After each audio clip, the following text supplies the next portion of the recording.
Hi everyone and welcome to our next episode of the Guiding Light podcast. I'm here with Ben as ever and I'm also here with another Ben. Hello Ben. How are you? Hi guys. Good to have you here, mate. Just as a little intro, I've known Ben for, I don't even know, 3 to 4 years now, probably, maybe 4 years, I reckon. Yeah, we met sort of the end of 2020. Yeah, we go. End of 2020 we met, and it's through some peer aid work that I was doing with regards to gambling addiction. And Ben, you happened to be on one of the meetings, didn't you, that I was facilitating, and it was just incredible. So I'm so pleased you're here today because I know what an amazing journey you have been on and are on, and I'd just love you to share some of this with our listeners. So over to you, mate. No, absolutely. So I guess let's start off with that first time that I met you in that meeting was one of the most anxiety-ridden days I think I'd ever come across. So I'd had this referral from GamCare offering this pilot peer support scheme that was running through Bet No More. And I sat on it for about 4 months because I thought, I am not going to sit in a room and talk about gambling with people who are ex-gambling addicts and this is going to help me. Actually, boy, was I so wrong. It was the best thing I'd ever done. I joined that meeting very apprehensive, very shy. Everyone will know, prolific for sort of wearing a hat on camera, hiding my face, really ashamed. And I just sat and listened for that first meeting. But by the end of it, being in a room with like-minded individuals who really understood me, non-judgmental, really emphasised that safe space. I just spoke about absolutely everything. Everything come out around my 14 years of gambling harm, everything associated with that, my complete breakdown in 2020, and going through the criminal justice system as a result of that. And it was really the first space where I come off a meeting 2 hours later and felt like a huge weight had been lifted off my shoulders. It was really wonderful. I mean, I do remember that meeting particularly because you were in the hat, and I remember it because there was various people who I knew who have now come through the meetings and are actually supporting others. So you're one of those as well, which is amazing. I'm sure you'll come on to this kind of journey, but it was a special day. But for me, I can totally relate because I've been in that same place. And like you said there, how's this going to help me going on to a meeting with loads of ex-gamblers? I thought the same. But my story was I went to a Gamblers Anonymous meeting on a Thursday and an Alcoholics Anonymous meeting on a Friday. And then suddenly I was like, whoa, some people who seem to get what I'm talking about and they're saying the same kind of stuff. And even if they're not, I think we think quite alike and all this stuff. And it was amazing. So, what did you find about that, the discussions? What really helped you and what did you learn? I think more than anything for me, it was, first of all, the relatability. It really was that the barriers are down. People are just laying themselves bare in such an authentic way. Whereas for the last 14 years of my life, I've been hidden, deceitful, keeping everything, completely out of public eye. And I felt like, I could, one, just really, really be myself. Two, there was just no shock, no judgment. So when I'm sitting there saying, I've committed fraud to fund my gambling addiction, everyone was like, oh, okay, I know such and such and such and such who are also going through that, which then broadened out within the first sort of month. I had contacts of individuals who had been through exactly the same as what I had been through. And also the biggest lesson, I think, for me was actually it wasn't all about gambling. So that my expectation was we're all going to sit there and talk about our gambling habits and etc.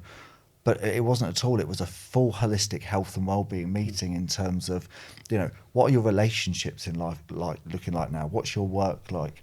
How's finances for you? How can we set goals?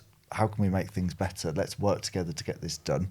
So, that was a huge lesson learned. It's like, how can we live, not how can we stop gambling? And I like that bit. Yeah, and it's that abstinence, isn't it? And, actually thriving in a recovery rather than actually surviving. Yeah. I think it's important what you said there, because I'll get identification. How can a group of drug addicts keep me well? Because they identify to my feelings that go into why I use drugs, reality.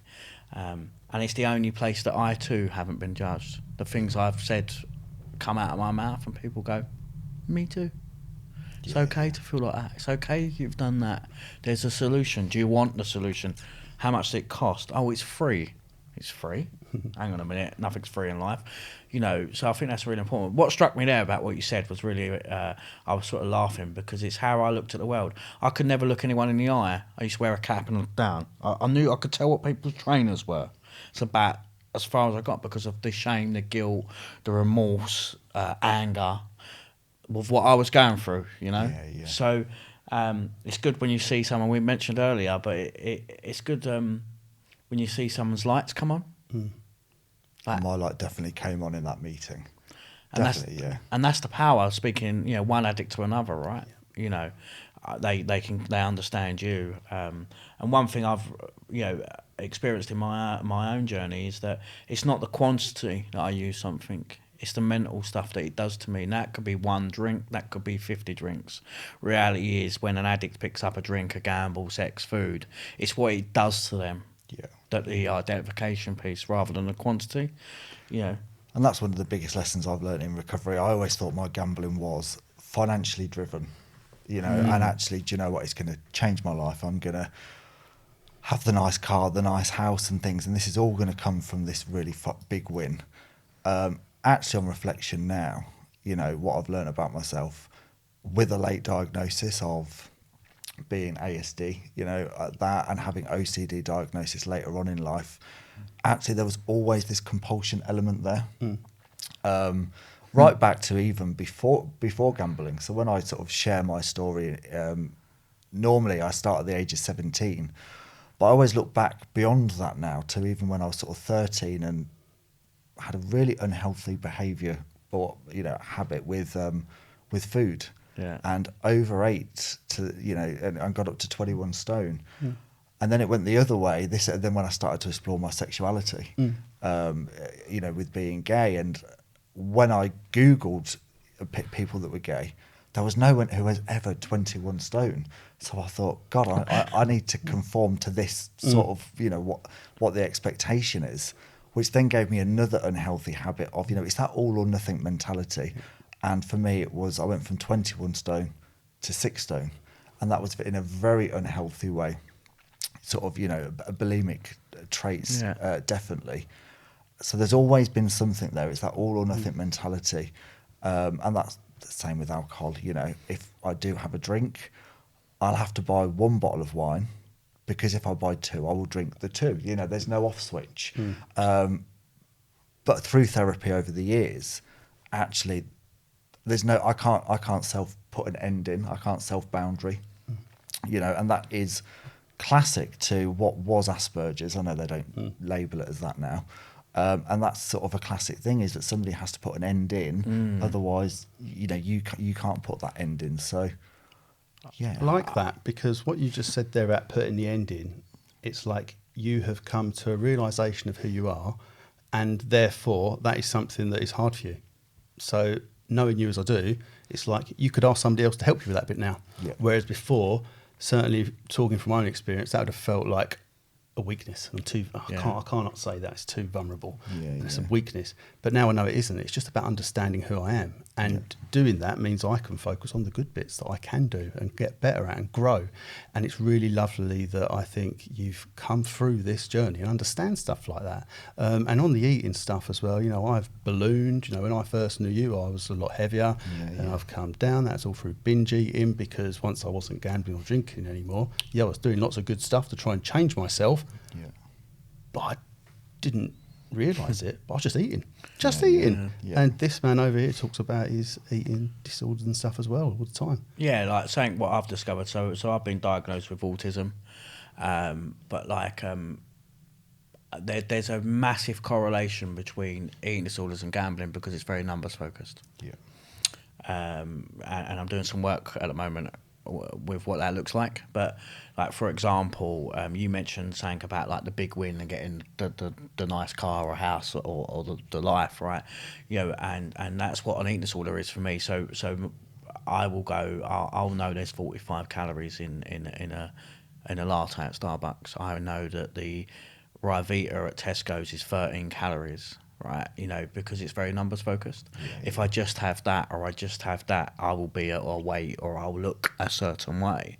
And it's a big, there's a big correlation there, and I think a lot of people gloss over it. They're two very process driven and secretive illnesses. You know, to the outside world, I couldn't admit it to myself for many years, but to the outside world, everyone knew I was a drug addict, and everyone knew I was an alcoholic. It was evident to see. No one necessarily knew I had an eating disorder. You know, they don't get to see that. You know, a lot of gambling addicts I talk to, probably their wife only ever knows, sadly, if they've taken their own life, or there's a bailiff on the door, or there's a CCJ. A lot of the time they don't know until that point because it's secretive. You can do it in the toilet, you can do it at work, you can do it on the bus, right?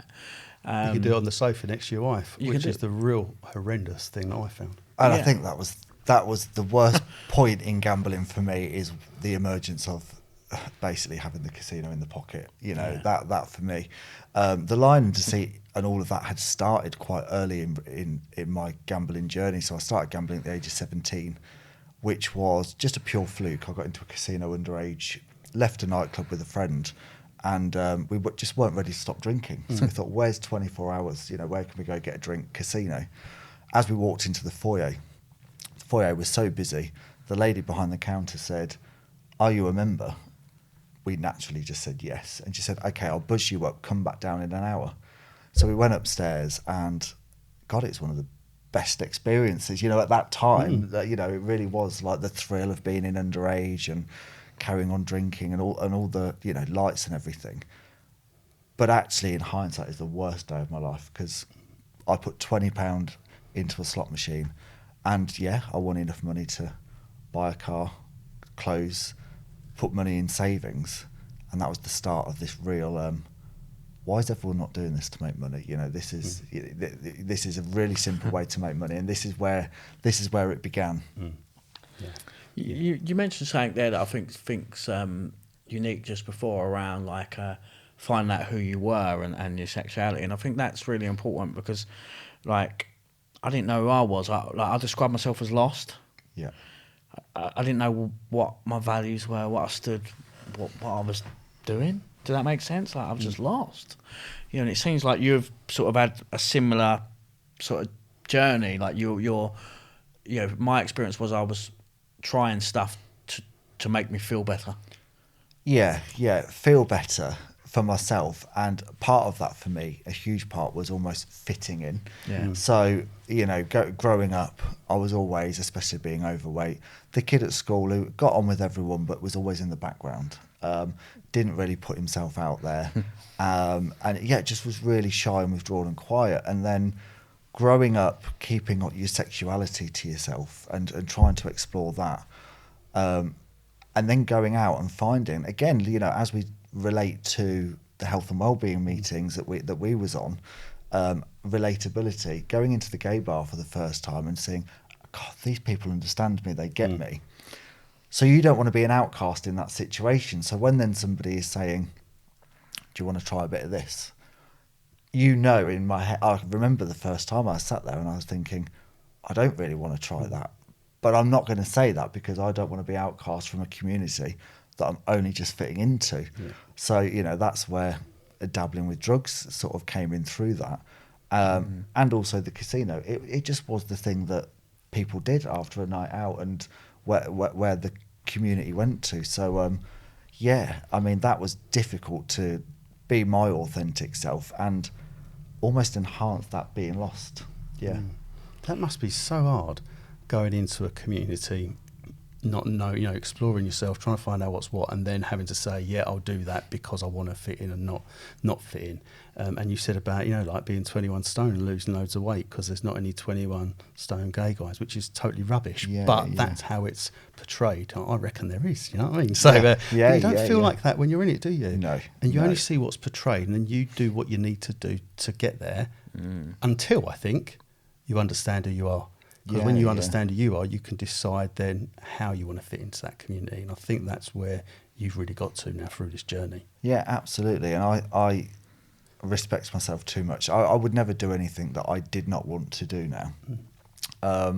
don't get me wrong, there's still times where I will have some sort of body dysmorphia, you know, when you take a look at yourself and you think, I'm not normal, you know, when you're looking at yourself, and that can actually get you really down. And I guess other people down around you, I mean, my partner gets questions all the time of, you know, am I got a belly? Am I fat? Am I this? And now I just get that I'm not feeding into this. I'm not feeding into this conversation. But you know, on a whole, I do just love me for me, appreciate what I've done, look back on what I've achieved with pride, really, and just accept those days and feelings of when you're having that, rather than trying to brush them away. You know, substitute it or have that escapism outlet of what for me was gambling. Just face that head on, that emotion, and go, you know, why am I feeling this way? And go back to day one recovery for me of, you know, my gratitude diaries that I used to do and my journaling. You know, all of these things I know in my head. I don't do them every day now, which, you know, I don't feel like I need to do them every day.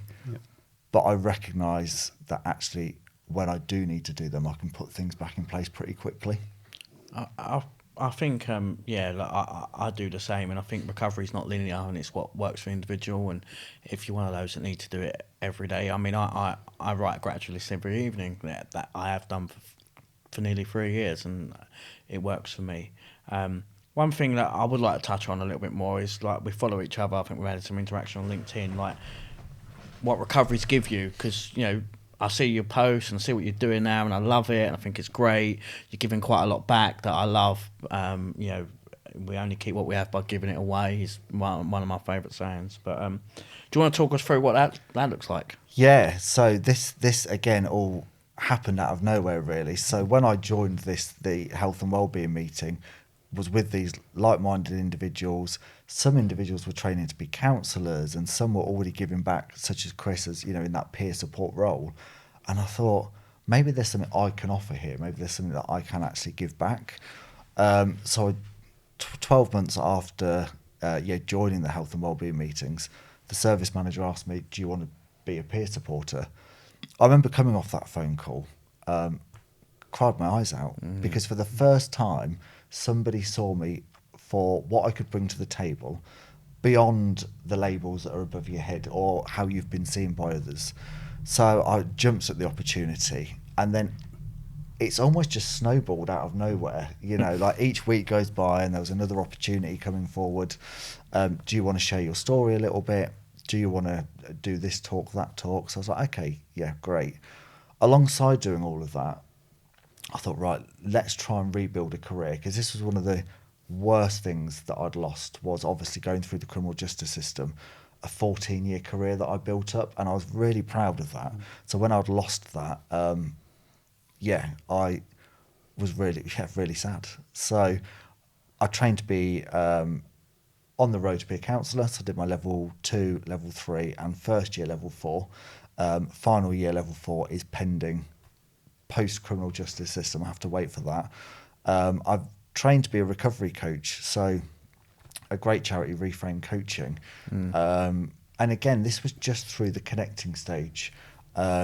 Steve, who sort of runs that, had a similar story to me, a similar background, and he said, I think you'd be a phenomenal recovery coach. Let me put you through the training, get you on board. And then, now I deliver recovery sort of coach sessions to recoveries in the Life After Gambling programme. And I've just seen, opportunity after opportunity come out. So I chair the Lived Experience Council at Gamble Aware. Phenomenal organisation who commission all of the services across GB in the gambling harm space. And it's good just to have that voice to be able to give back from a lived experience perspective, ensuring that the lived experience voice is heard at sort of all levels.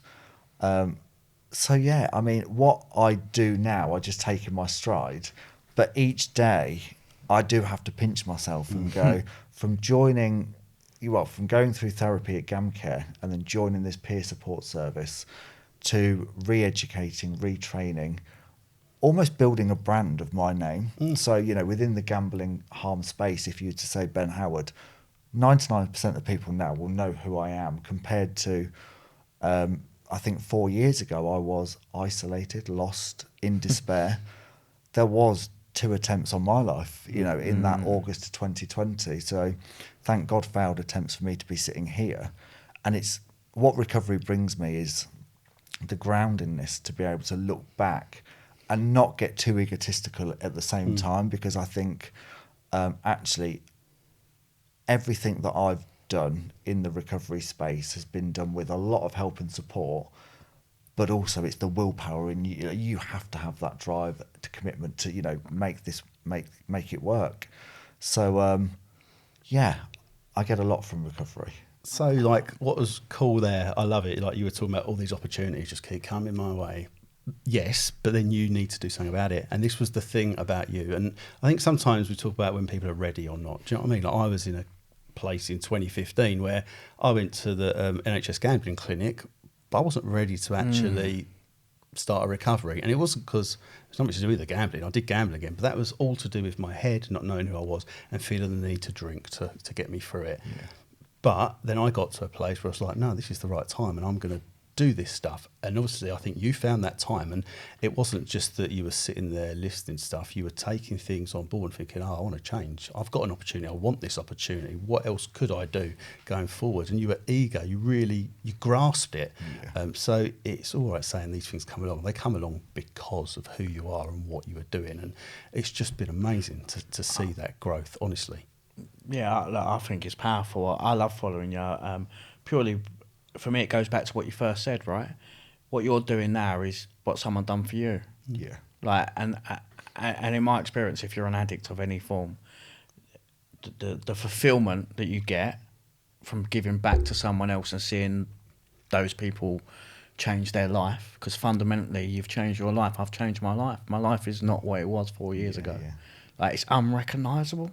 And I get asked this question all the time of, do you ever feel like you just want to forget all about this and go and work in a completely different industry? Or, you're talking about gambling with other individuals. Does that not do your head in?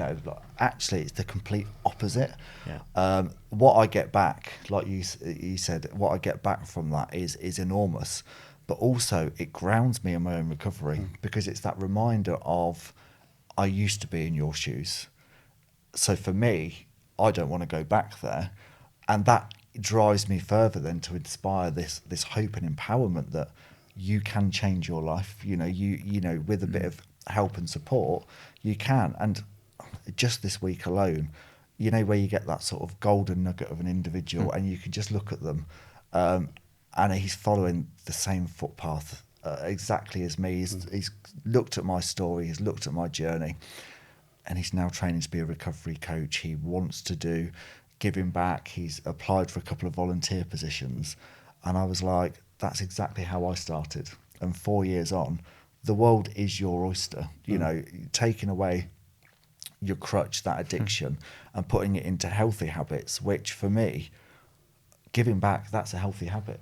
Big time. And actually, we went away on the same retreat last year. When was it, Mike? It was a year before now, wasn't it? Wow. Yeah. We went up to Cumbria with Epic Restart Foundation, and I certainly learned a lot about myself in those few days, and we were on the same team doing bits and bobs, and it was just an amazing time. And everyone who was there was different, but everybody brought something different to that week.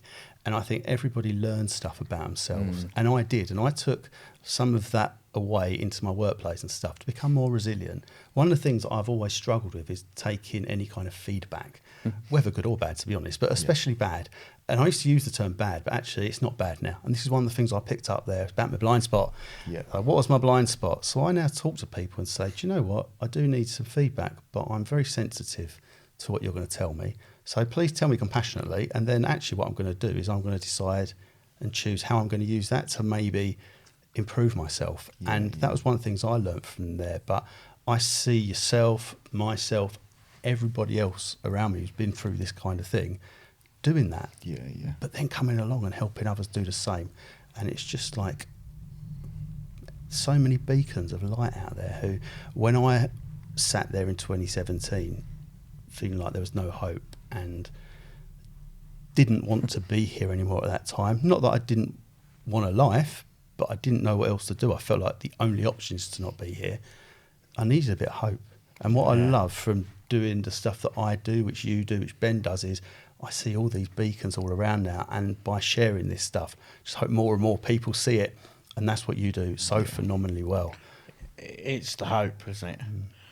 I was hopeless for many years, and I just thought my life was going to be this way. This is what I am, right? And I'm just going to die from this illness, whether that's take my own life or whether that's just die naturally at a young age. Like I just accepted it.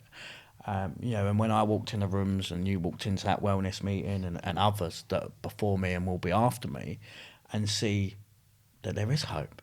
Yeah. This guy's telling me his story, and he's telling me he done similar or the same things as me, and now he's 3, 4, 5, 10 years, whatever it is, off a bet, clean, you know, eating disorder free, whatever it is. I was like, that's hope. And it's really nice what you said there about people following in your footsteps or taking the same stuff, because I get excited because I know what's going to come for them. Yeah.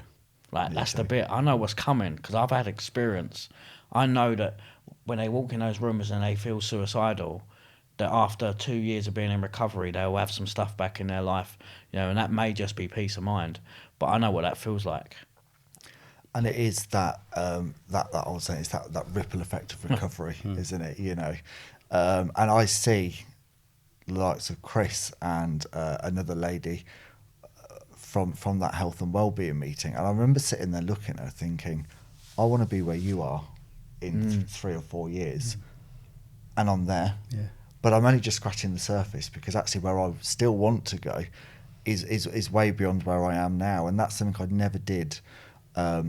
Whilst gambling, was set any goals, have any ambitions, because my ambition was enough to gamble. Yeah. That was the be all and end all. So yeah, that ripple effect is huge. And dreams are important. No, I've discovered something recently. I've been doing some work on myself through therapy, but it's okay to have a dream. The reality is, because I'm in recovery, I've got a damn sight more chance of achieving it. Yeah. I used to have dreams when I was out there in active addiction, right? And that'd be silly. It'd be like, you know, cooking dinner would be a dream because I've just never done it, right? You know, now I can actually have dreams, but I can stick to them, like, and I can work. I may not achieve them, right? But the odds are in my favour, and I think that's really important. You know, I pick up so much, you know, in your story. I get a lot from you. I follow a lot of your posts, and I think, yeah, I can identify to that. I can get that, you know. And the lived experience is really important. It's important that people open up about their story. Certainly gambling, eating, all illnesses, but they're very secretive. And you know, I don't want to sit there and talk about, you know, I calorie count food and I go and make myself be sick. Really, you know, I'm exposing myself, but I get power from it because I take the power out of the illness. But hopefully, someone else gets some action. What I did want to see is, you know, you mentioned goals and that, so. Do you want to share any of those? Share some of my goals. So before, it used to be very materialistic stuff. You know, like I want the nicest house, the nicest car. You know, that used to be my goal. But now for me is to get married. That's one thing I never thought I was, you know, was going to be on the horizon. I did propose to an ex, and I think that was just to keep the peace and keep off the back of gambling and stuff, not having it there. But that really is like a sort of meaningful goal now. Another one is just to have a successful career, and successful to me, not what's defined by society, is successful. So right as it stands right now, I feel like I've got a successful career, but I already know what the next steps are. So, you know, let's look for a promotion route, etc. And one of the biggest and only goals really for me is that my recovery comes before anything else, you know. So I need to make sure as a goal that is tip top, because unless that is, then everything else falls apart. Ways in which I do that are mindfulness, attending meetings, learning new things, you know, training. I get so much from meeting new individuals in recovery, hearing their stories, what they've been through, and that for me, like I say, it grounds me. So it sharpens you up, doesn't it? when you see someone first come in, all they're new in their steps. Yeah. It does sharpen me up. I have. Sometimes I can use that. I hear a newcomer and they go, 90 meetings, 90 days, doing a gratitude list, and I sit there and think, oh, am I doing enough meetings? Yeah. Am I doing enough gratitude lists? What am I grateful for today? You know, and it sharpens me up to look at myself, and that's why it's important. Like, we have a saying in my fellowship is that the newcomer's the most important person at any meeting. And I think that's true. Yeah, So I think that's true. true when they come in, and they just bring a fresh perspective on things, don't they? And sometimes we can all fall into that complacency aspect, can't we? You know, as we go through, and like me earlier on when I said, you know, I don't journal, but I can bring it back. But then when I'm talking to somebody new and saying, you know, journaling, gratitude diaries help me, then I think, well, why am I not doing that every day then? Yeah. You know, because I'm advising somebody else, and it really does sort of bring you back into it. One of the biggest messages I get out there as well to sort of all newcomers is this thing about control, you know, and this is what I learned on the retreat at Epic Restart when we was up in Cumbria, and the penny just dropped in that, you know, we're not in control of what happens in life, you know, and that's not just with recovery. I always say, you know, when we wake up in the morning, we have a plan, but actually that plan can go off course very quickly. But the one thing we are in control of is our emotions, our reactions to those situations. And by having control of that, you're then in control of the behaviours that follow.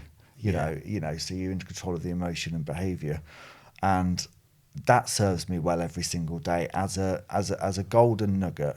You know, some situations arise. So just this week, on Wednesday this week, after a 4-year long wait of handing myself into the police in August 2020 for the fraud for my gambling, the police finally came. Had that call 4 years later to say we're ready to move forward, and I was charged by fraud by abuse of position to appear in court on the 10th of June.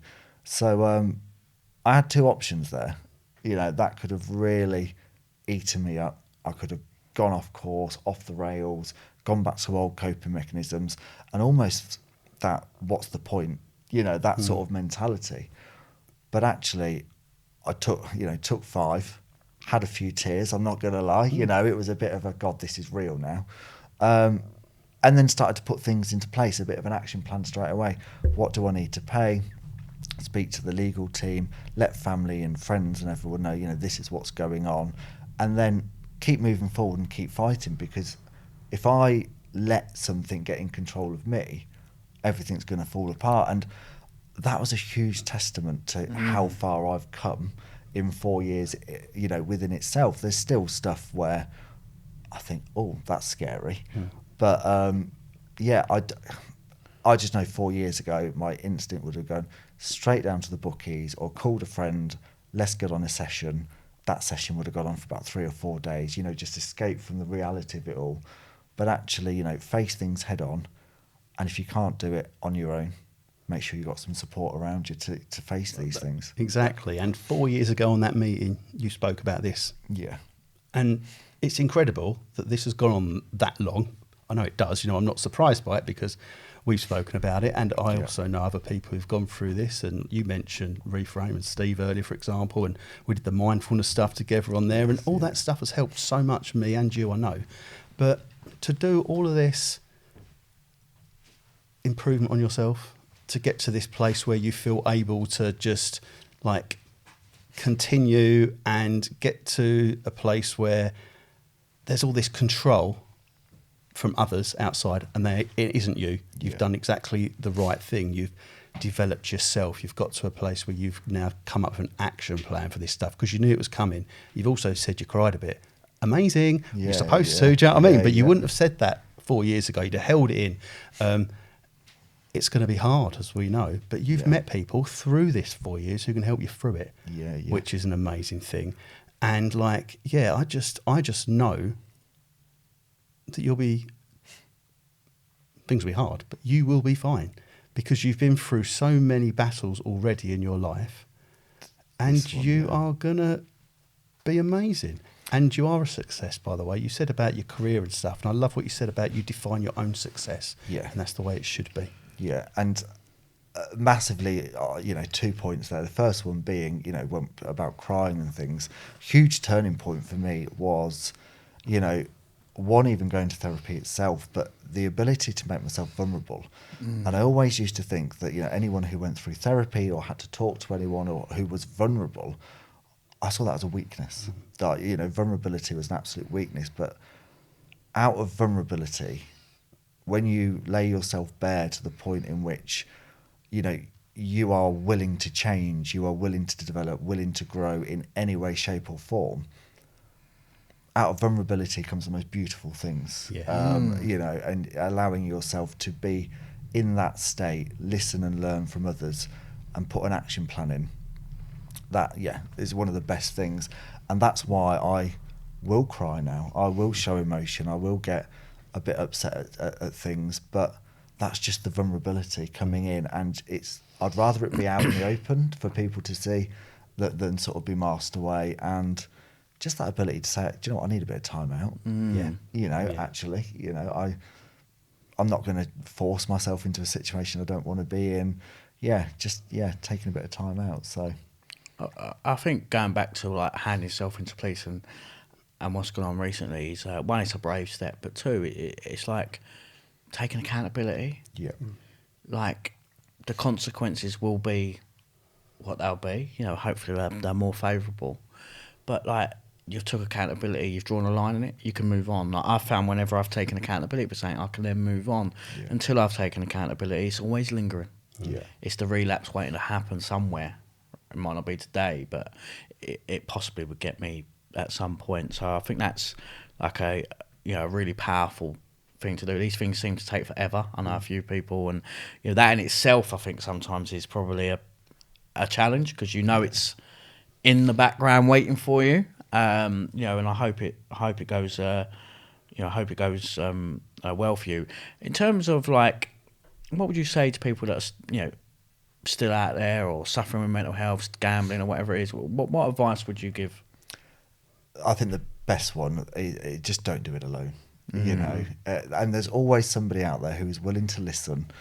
And if you feel like you are the only one or you're going through it, 100% you're not. Somebody else out there will be going the same. And I always say this, especially like, when I come down to work in London and I look down the street and, everyone looks happy, they're walking along, getting on their business. And I try and look at it in a different perspective now of, I wonder what they're going through. Yeah. Because everyone is going through something, but we're in this societal thing now. We are, in my opinion, the happiest generation on social media, but the unhappiest generation in real life. Yeah. And I think that's because people, they have to compare to what other people are doing. They have to live up to others' expectations. But actually, it's, like I said earlier, just the expectations of yourself. That's really, for me, the only thing that should matter. Reach out, ask for help. Help will always be there for those that need it.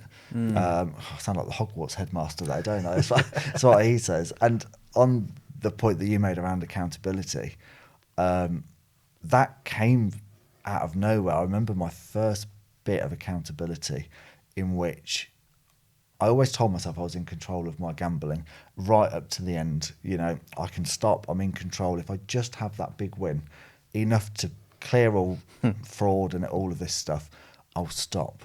And I remember playing online it was August 2020 because this was the accountability, the light bulb had gone off. I was playing online and I won £147,000. And I sat there and thought, wow, this is great. This is what I've been waiting for. Brilliant. So I called in sick for work the next 2 days and lost that in 48 hours. And then that conditioning of the brain that was like, no, that's going to happen again. Yeah. So I deposited a large sum of money for it to happen again.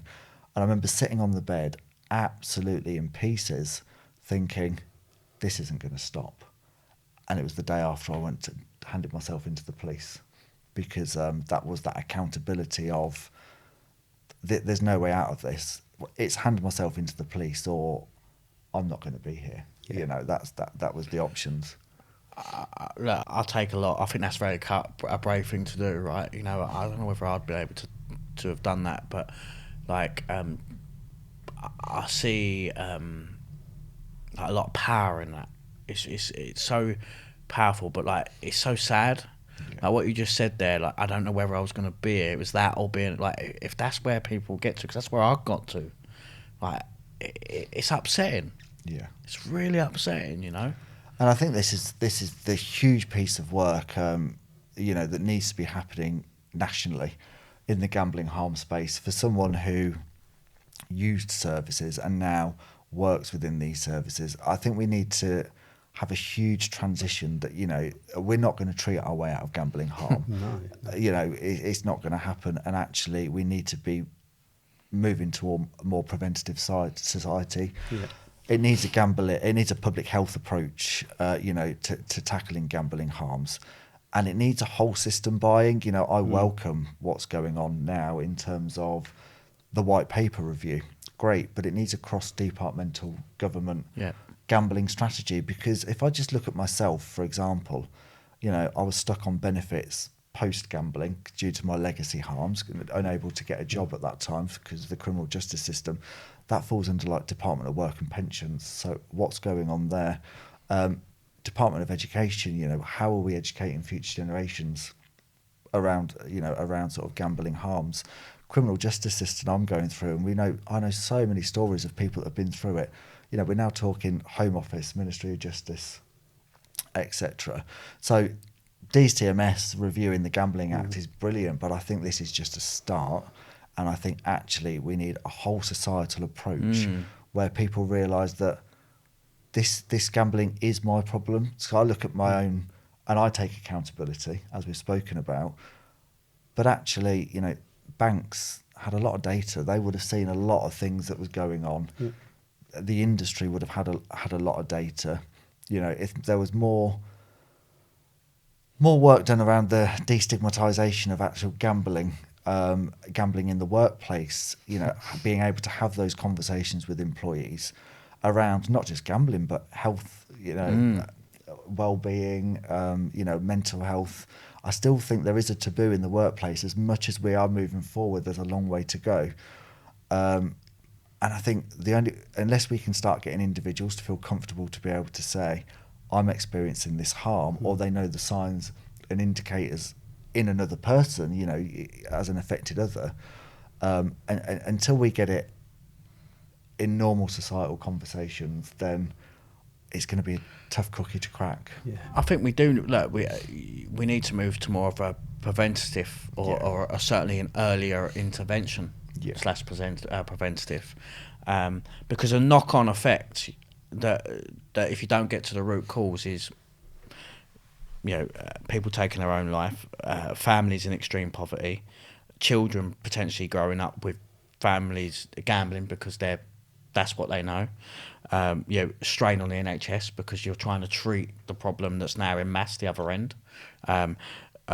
Recovery rates as an adult is far less when you've been gambling for many years rather than in a preventative state at the beginning. So therefore the likelihood of recovery reduces. Not saying that it's not achievable, but it reduces.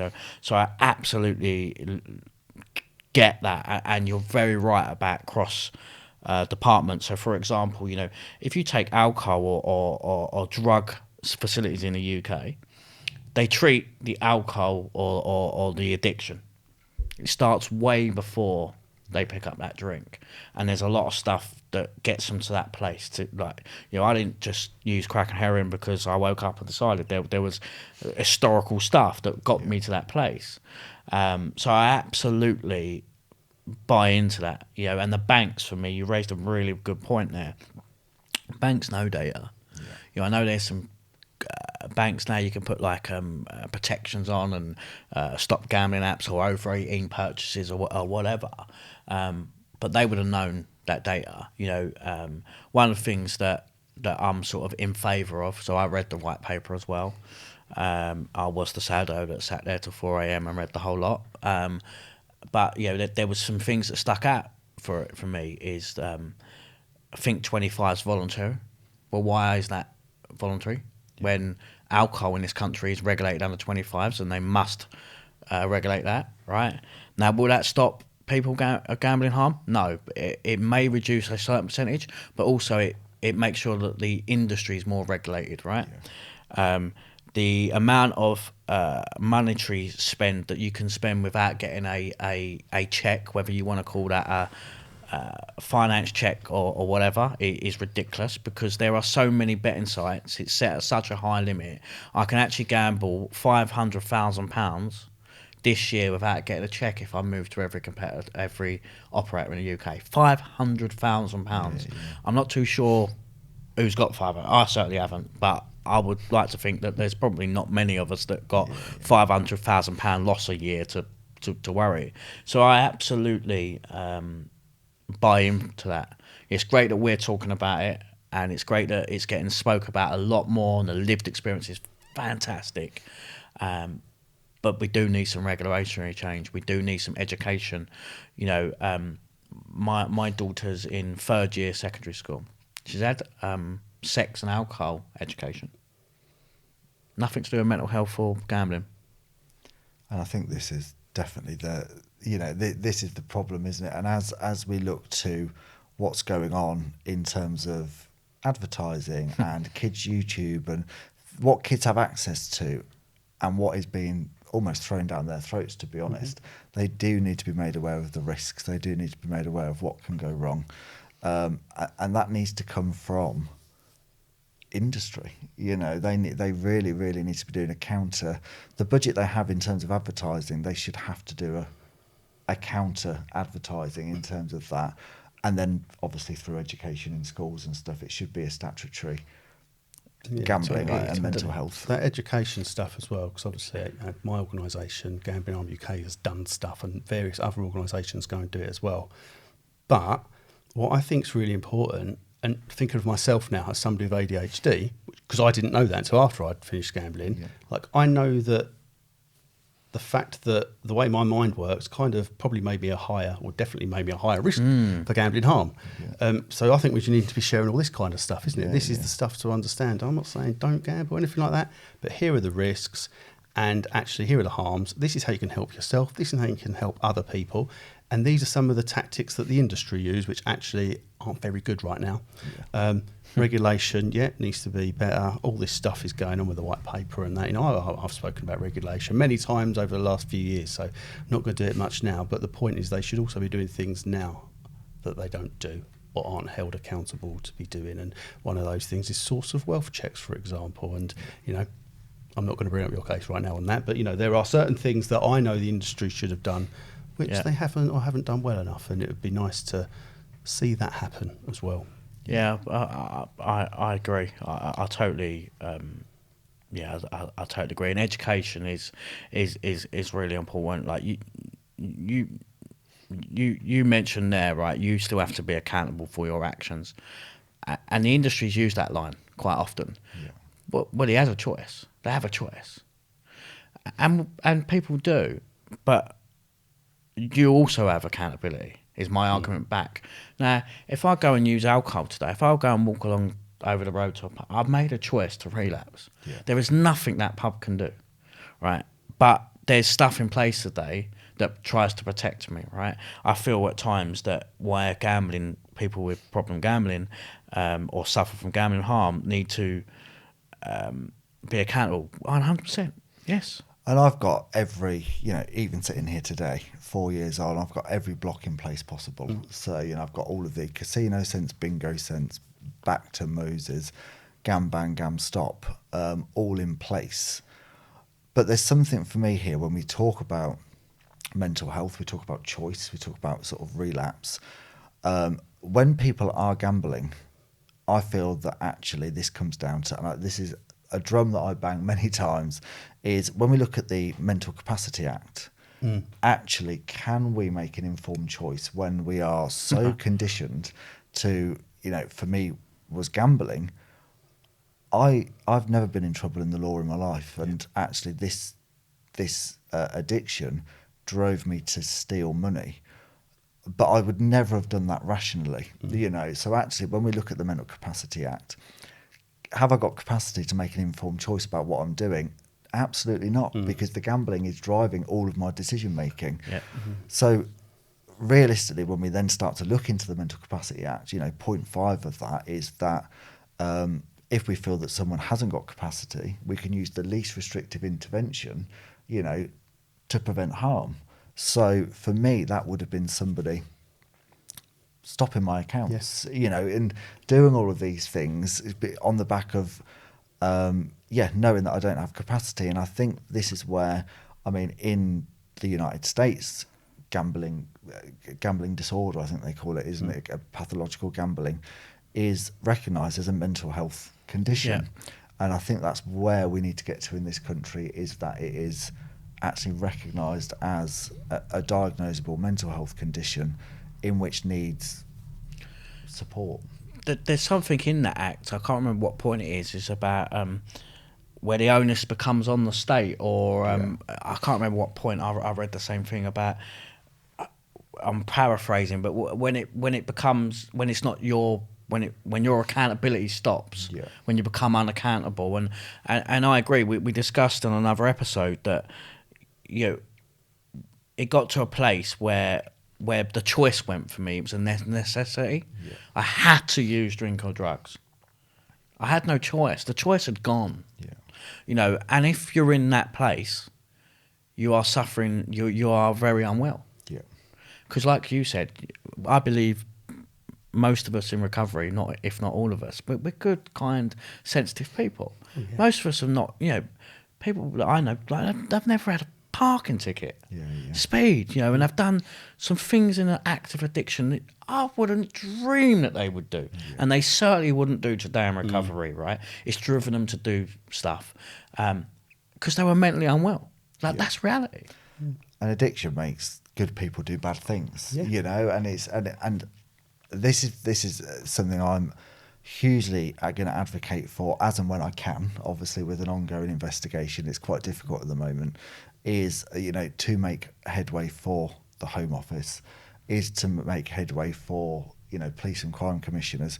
Share my story, get the message out there that this is not a choice, and we need to educate our police officers and all frontline staff around how we deal with individuals, what do we know about this addiction, and how can we signpost and support onto appropriate services. Because throughout all of my journey in criminal justice system, even today, I haven't been signposted once to any form of gambling support.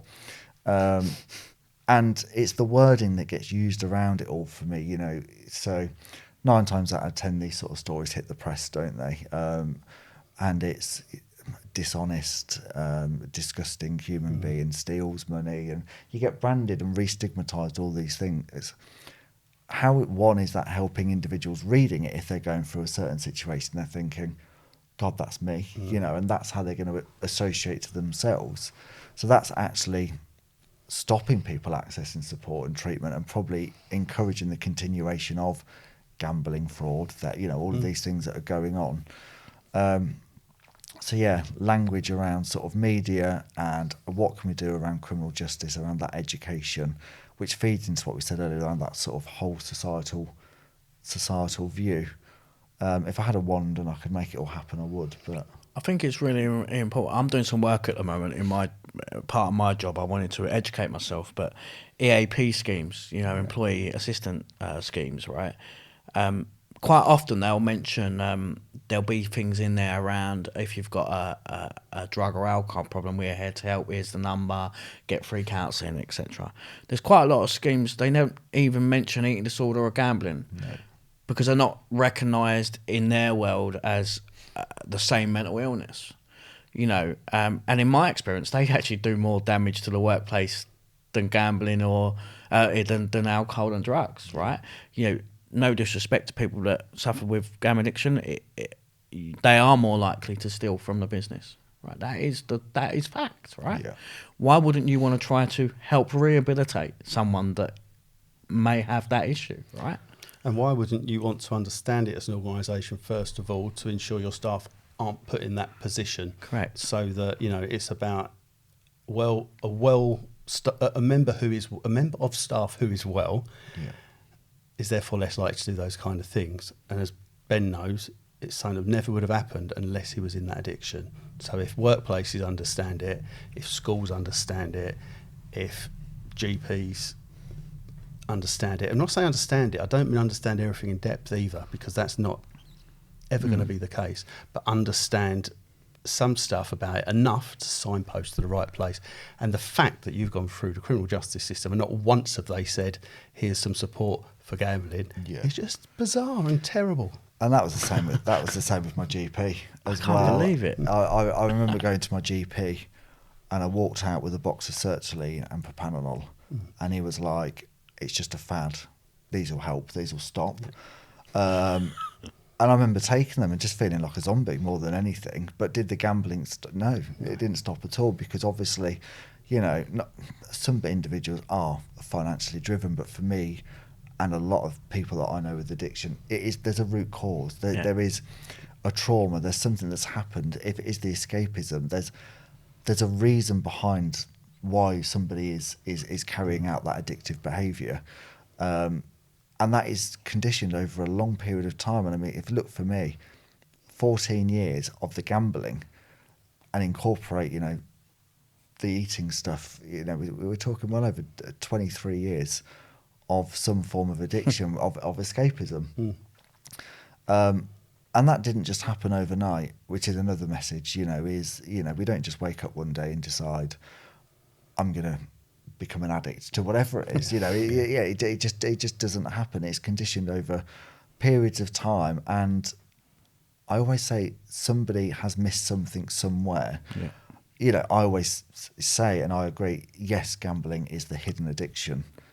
But if you read between the lines a little bit, I look at myself where I wasn't going home, so part of my job formed an on-call. And what I would actually do was ring my partner and say, I've got an on-call thing, I'm not going to be home tonight, and I'd go and sit down at the casino.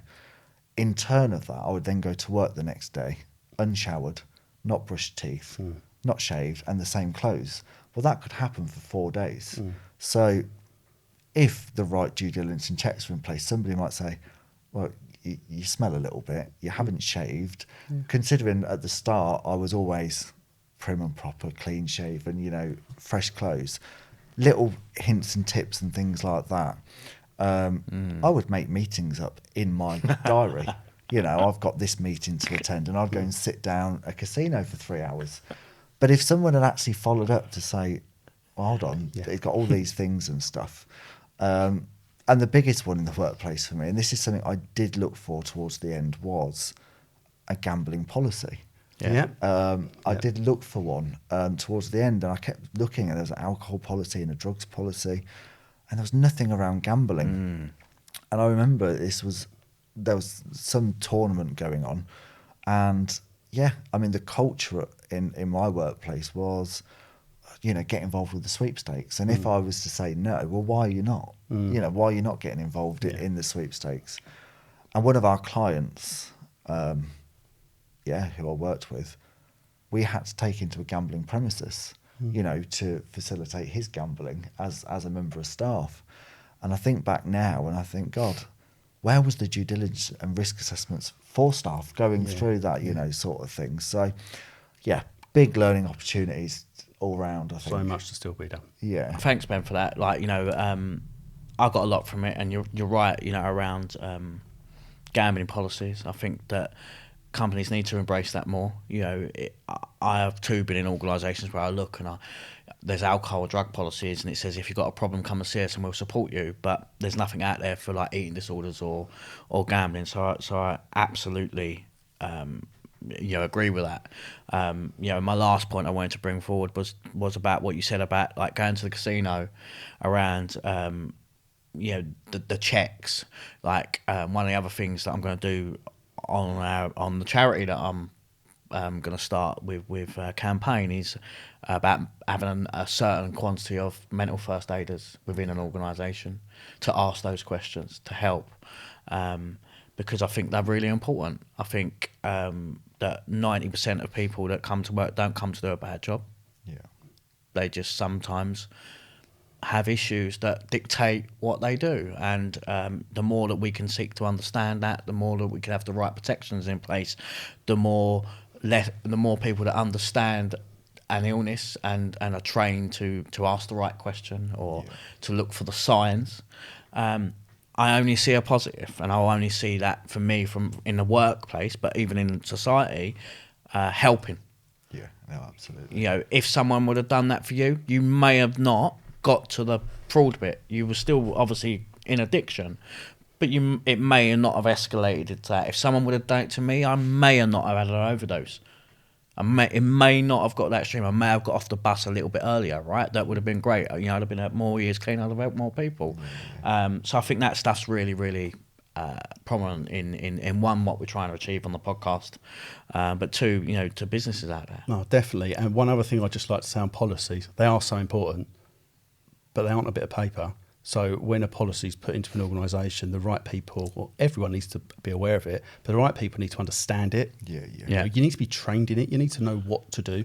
That comes back to your mental health first aid a bit there, isn't it, as well? Yeah. Actually, like making sure they are trained in it so they would know what to do in that instance, but wider as well, because otherwise people just don't know it's there and actually may not use it anyway. So I think that's incredibly important. And I guess the last bit I just wanted to say was we should just ask each other how we are, shouldn't we? As a norm in workplaces. Yeah. It seems to be that very often things come up because of poor performance and stuff like that. Well, that doesn't happen overnight. Yeah. So, you know, I'm an employee at my work, but I'm also a line manager. I'm also a peer, all this stuff. So if I see somebody these days, I wouldn't do it before, I'd ask, I'd just say, how are you? Are you really okay there? And I think that's just a message for everyone. Just talk and ask.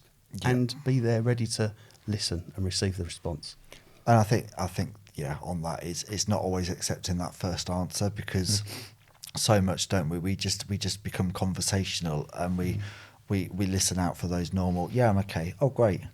Actually, just taking that extra 5 minutes, you know, not even 5 minutes, a few seconds to go, are you really okay? You know, and actually just get into the grits of how that person's feeling, because by asking that secondary question, somebody might just turn around and go, actually, do you know what, I'm not, you know, and making the time in the workplace for that. And I think having these, you know, those mental first aiders in place is a huge step to, if everyone can't engage, there's somebody that can step in and do it. So, no, brilliant. Thank you for coming in today and sharing your story. It's been wonderful. I've got a lot from it, and I know our listeners will enjoy it too. So to our listeners, please give us a follow on Instagram and Twitter under the Guiding Light Podcast, and hope to see you soon on the next episode. See you later. Bye-bye. Boom.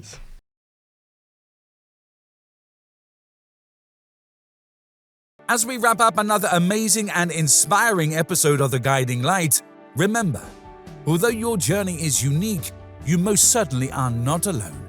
If you have any questions or topics you'd like us to explore, reach out please across our socials or via our website www.theguidinglight.co.uk. Until next time, take care of yourself.